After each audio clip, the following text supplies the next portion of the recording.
I now recognize Representative Ted Lieu of California for 5 minutes. Thank you, Chairman Meeks, for holding this hearing, and thank you, Secretary of State Blinken, for your distinguished public service. I want to first thank you for the action you took on assignment restrictions, announcing that you would lift over half of them. I think that's a great first step, so thank you for doing that. I'd like to now turn to Ukraine. And the U.S. hasn't just been helping Ukraine this year. In fact, we've been helping them pretty essentially since 2014. Is that correct? That is correct. And from 2014 until January 20th of last year, we provided a little over $1 billion in funding. Is that correct? That's correct. But then under the Biden administration, we significantly ramped up the military aid to Ukraine. And my understanding is that we provided up to now over $4.6 billion to That is correct. Ukraine. Without that military assistance, Russia would have rolled in and taken over Kyiv, because that is how the world viewed it. I just want to emphasize what an amazing accomplishment that is, that Ukraine will remain a free, sovereign, independent nation. That was not something that people thought was going to happen. It would not have happened, but for the involvement of you and others and the President of the United States and NATO countries. So I just want to make sure that we emphasize that. We're now in a second phase of the war, which is how do we help Ukraine push back against Russian forces in the south and in the east. That requires a different set, in my opinion, of weapons, more advanced weapons.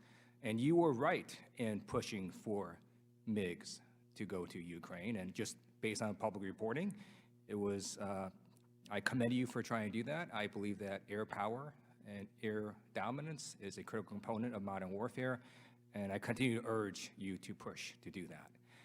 I'd like to now turn to state sponsors of terrorism. And under State Department policy, you get to designate countries as state sponsors of terrorism.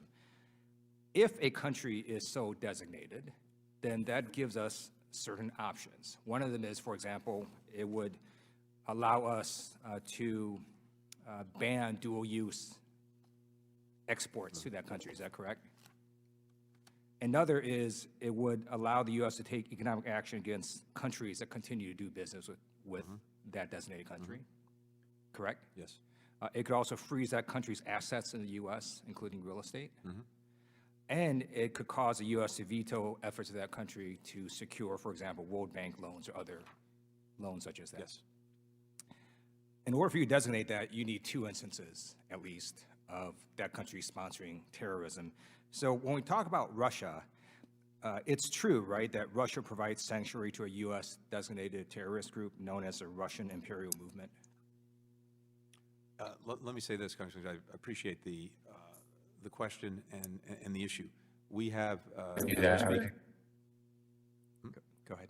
We have the Office of our Legal Advisor looking at this question about whether under the law the criteria exist to consider Russia a state sponsor of terrorism in the case of Ukraine. That is under review as we speak. The only other thing I'd add is all of the measures that you rightly point out that we would be able to apply on the basis of that law, of course, many of them we can and are already applying under other types of designations. So